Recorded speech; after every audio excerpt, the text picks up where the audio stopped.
à tous, nous sommes le lundi 23 juin. J'avais un petit doute sur la date. Je reviens pour un point lecture pour vous présenter deux lectures que j'ai faites récemment.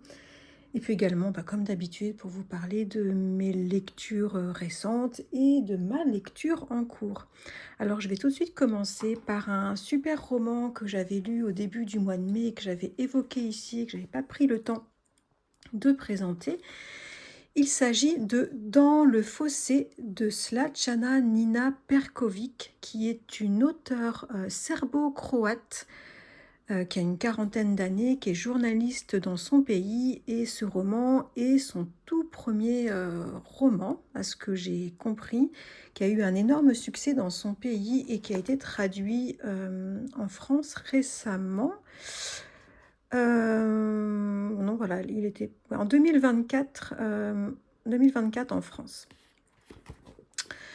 Alors, ce roman est complètement fou. C'est une comédie burlesque qui nous embarque dans la Bosnie-Herzégovine contemporaine.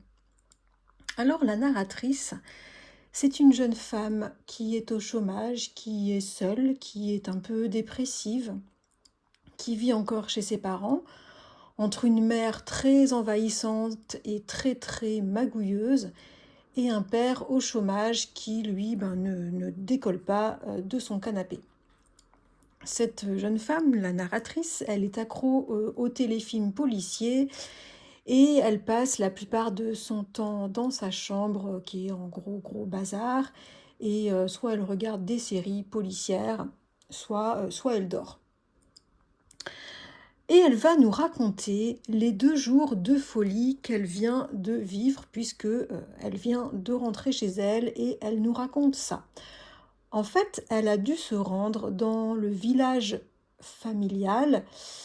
Elle habite en ville avec ses parents, mais elle a dû se rendre dans le petit village où vit encore pas mal de sa famille pour assister à l'enterrement d'une vieille tante qui est morte étouffée par un morceau de poulet.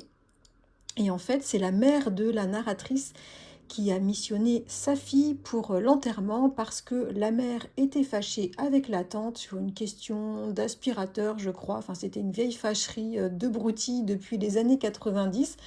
Donc la mère de la narratrice n'a pas voulu se rendre à l'enterrement et elle a missionné sa fille en se disant que ça lui fera du bien de sortir un peu, et en plus elle compte sur elle pour défendre l'héritage, puisqu'il y a une maison à la clé, donc de l'argent à la clé. Voilà un petit peu le décor planté. La narratrice, elle va se retrouver dans son village, pour le village plutôt de sa famille, où elle allait parfois quand elle était gamine pour ses vacances. C'est un trou perdu dans les montagnes, où on vit un peu encore comme au siècle dernier, le progrès n'est pas franchement passé par là.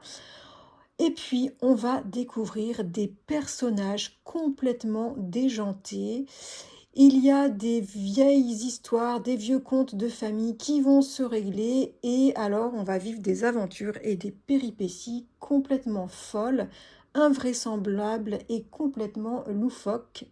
Toutes ces plein de petites aventures vont s'enchaîner autour de cet événement qui est l'enterrement de la tante et le repas qui entoure, qui est servi juste après cet enterrement. C'est complètement déjanté, c'est un humour complètement corrosif qui m'a beaucoup plu. On rit vraiment beaucoup avec ces personnages qui sont tous plus fous les uns que les autres. Alors il y a par exemple le cousin Stojan, c'est un kéké de la voiture, il roule comme un gros fou dans sa vieille Golf complètement déglinguée. Voilà un personnage super drôle, super fou. Il y a le tonton Loire qui passe son temps à faire de la mécanique et qui est toujours, on dirait que sa bouteille d'eau de vie est greffée à sa main. Il y a la Popesse qui est une femme complètement diabolique derrière une apparence complètement bigote. J'en passe et des meilleurs. Il y a tout plein d'autres personnages un peu centraux ou secondaires qui sont tous complètement fêlés, mais tous aussi très complexes et attachants. et tous en fait ne pensent qu'à une chose, à savoir récupérer le magot, terminer au plus vite cette épreuve de l'enterrement et du repas et pour chacun repartir dans sa vie, mais tout va pas se passer aussi simplement. Voilà. J'ai vraiment beaucoup aimé cette lecture qui m'a fait beaucoup, beaucoup rire et surtout qui m'a beaucoup dépaysée. J'ai beaucoup aimé la profondeur et la tendresse derrière toutes ces aventures et tous ces personnages complètement fous et la profondeur des situations du pays qu'aborde l'auteur derrière son humour corrosif. Que je m'explique un peu plus, par le biais de ce texte qui d'apparence est complètement déjanté, en fait, l'auteur, elle parvient à nous faire voir un pays, son pays, encore traumatisé par une guerre récente, un pays très pauvre où la corruption est extrêmement présente à tous les niveaux, un pays où l'administration et les infrastructures sont complètement inexistantes, un pays où l'écologie est un mot absolument inconnu. Ici, on jette ses déchets au bord des routes et c'est très bien comme ça. Un pays où la population est engluée dans ses traditions, dans ses contradictions. Un pays où le patriarcat règne en force, où la jeunesse sait bien qu'ailleurs, dans les pays voisins, il y a tout le modernisme, pardon, et elle louche un peu dessus, enfin un peu beaucoup, et en même temps une jeunesse qui se résigne.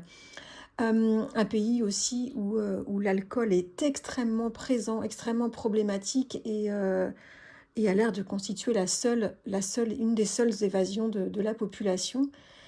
C'est triste et le mélange de cette tristesse avec le ton humoristique absolument excellent fait qu'en fait j'ai trouvé ce texte super profond, super intelligent et vraiment j'ai trouvé que c'était une excellente satire sociale.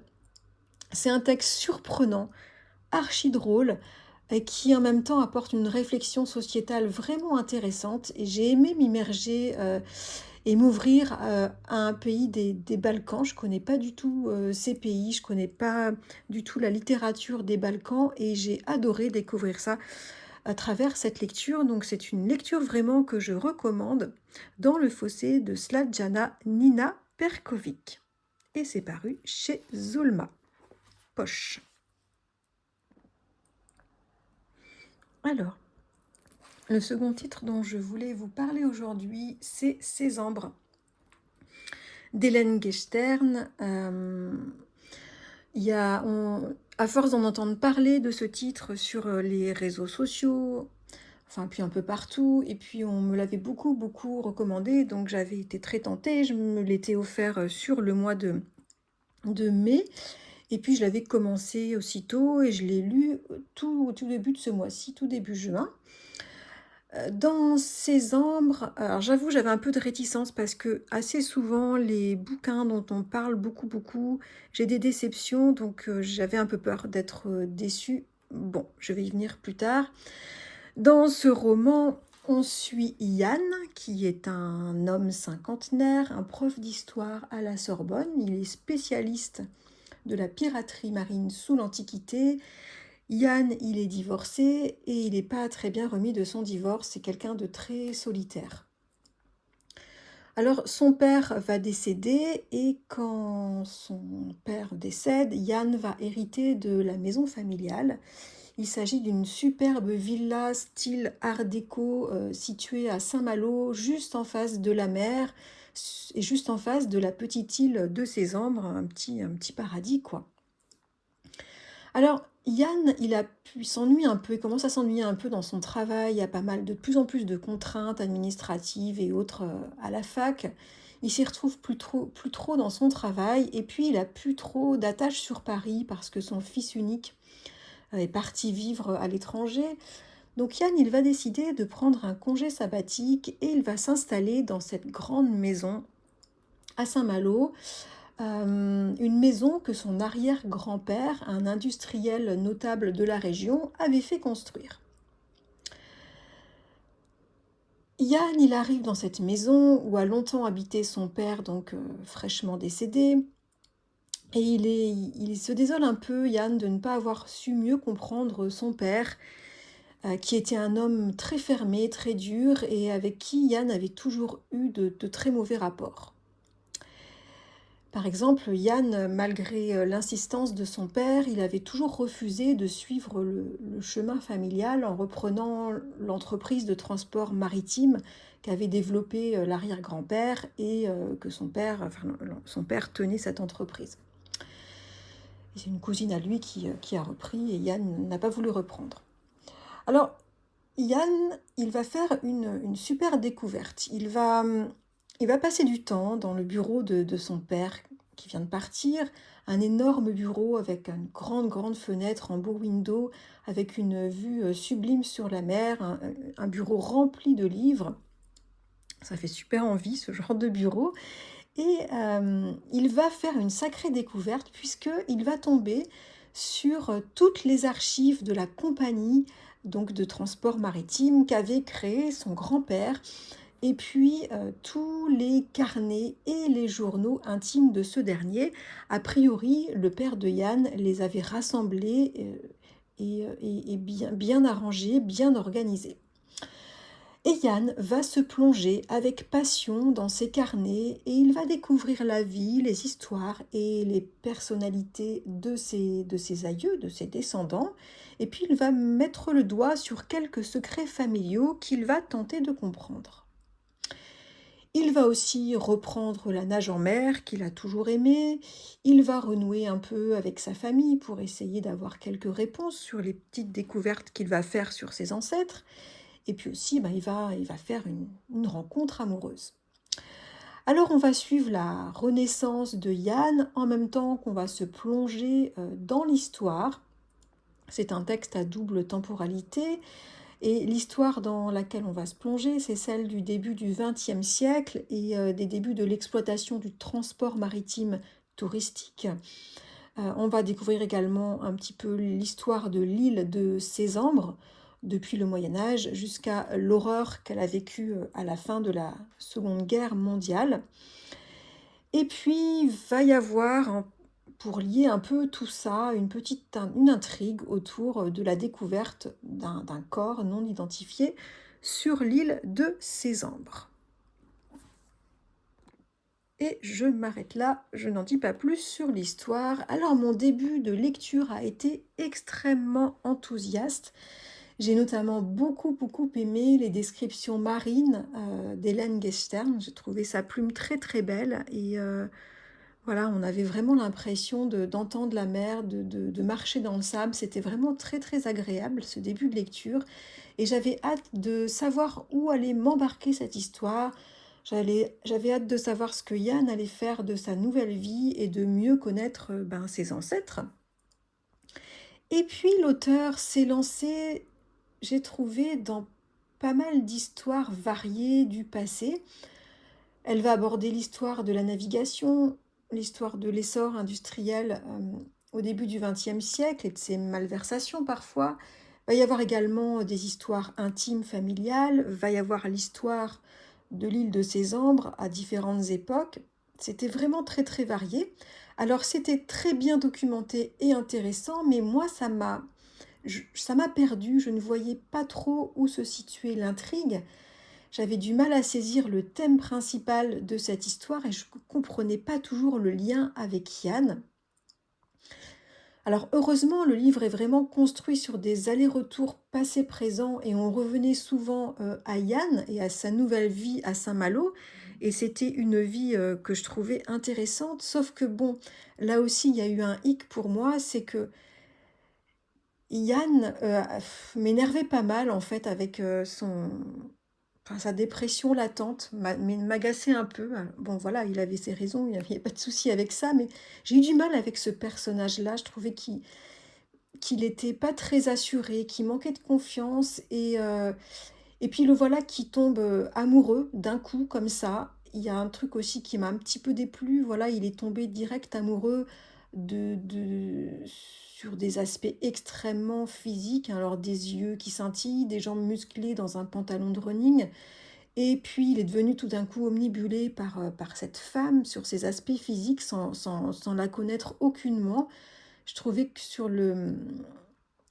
l'acception de la femme, enfin j'ai trouvé ça un peu, bon, pas hyper féministe en fait. Ça m'a un peu gênée, voilà. En tout cas, il était complètement omnibulé, il cherchait désespérément comment aborder cette personne. Je trouvais que ça faisait un peu ado, je trouvais que ça faisait pas très vrai comme personnage. Voilà. Puis voilà, ce côté, attirance uniquement sur un physique, ça m'a un petit peu agacée, voilà. Je trouvais ça un peu rétrograde, mais bon. Voilà, au bout d'un moment, j'avoue que Yann, son spleen, ses ruminations, ses pensées, c'est pas qu'il enfin ouais, il m'énervait un petit peu et il a fini par complètement m'indifférer, ce personnage. Donc bon, j'étais un petit peu perdue dans le passé, j'étais un petit peu agacée par le personnage de Yann et c'était un petit peu c'est devenu assez vite compliqué pour moi, en fait, cette lecture. Par contre, au niveau écriture, ben, c'est une jolie plume, voilà, c'est agréable, même si j'ai trouvé l'écriture quand même assez lisse.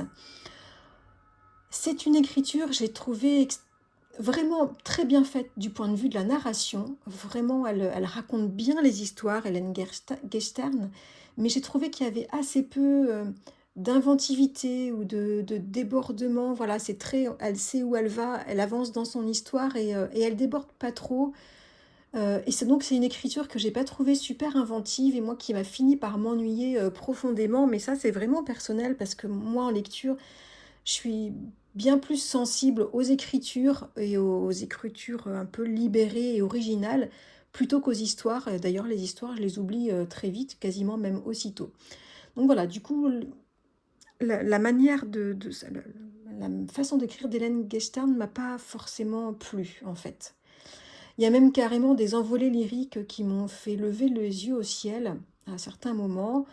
Voilà, donc bref, du coup, le style d'écriture de l'auteur m'a pas trop convenu. Voilà, voilà, pour moi, ça sonnait un peu faux. Il y avait même parfois beaucoup, elle s'est mise à utiliser à un moment donné pas mal de termes un peu inusités. Ça faisait bizarre. Moi, ça, plus le fait que j'étais perdue sur l'histoire, je me suis quand même pas mal ennuyée dès la moitié de la lecture. Alors heureusement, c'est un texte qui se lit vraiment très très facilement, hein. C'est vrai qu'elle est très douée, Hélène Geistern, pour la narration. C'est bien fait, l'écriture est limpide, elle sait où elle va. Mais bon, moi, j'en voyais pas la fin pour toutes les raisons dont je viens de parler. Il n'y a plus rien qui m'intéressait en fait, hein, ni les faits, ni les personnages. Voilà. Bon, quoi dire de plus?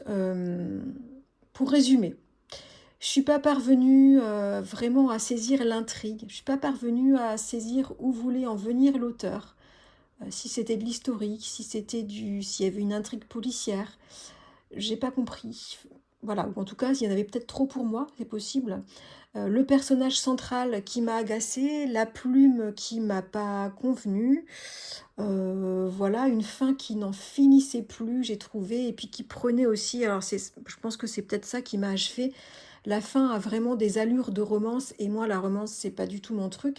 Alors, par contre, voilà, les personnes qui aiment vont se régaler, hein, voilà, mais ça s'est terminé en romance. Du coup, je me suis dit à la fin, bon, bah, ok, c'était une romance, et moi, la romance, j'aime pas ça, donc voilà. Bon, du coup, j'avais hâte que ça se termine, je l'ai terminé. Ce que j'en retiens, c'est que le vent d'air marin a été agréable. J'ai pu apprendre des choses au niveau historique, notamment sur l'histoire de Saint-Malo durant la Seconde Guerre mondiale. Il y a certains personnages de la filiation de Yann qui ont été vraiment très intéressants et touchants à découvrir. Mais bon, globalement, je ne vais pas garder un grand souvenir de cette lecture. Et pour ma part, c'est une lecture qui m'a plutôt ennuyée. On m'avait conseillé, et je crois même certains d'entre vous m'avaient conseillé 555, donc je pense que je réessayerai de lire Hélène Geistern avec ce titre. Mais bon, pour moi, Sésame, c'était une lecture plutôt mitigée. Voilà mon avis pour ce titre.